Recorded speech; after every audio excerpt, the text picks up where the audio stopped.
naitwa mkaguzi msaidizi Melkisedek Heri Banzi. Wakati tupo kituoni kwenye shughuli zetu za kawaida, tumepigiwa simu, tumeambiwa kuna zoezi la maokozi Mtwivira. Inasemekana kuna mtu amemkatakata mwanae, amemdumbukiza kwenye shimo la choo.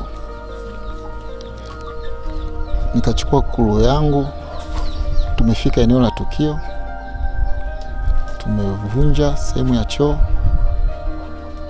tumegundua kuna nyama nyingi sana. Hatujadhibitisha kama ni za binadamu, lakini inawezekana kwa sababu kuna sehemu ya mbavu, kuna vidore na baadhi ya mifupa.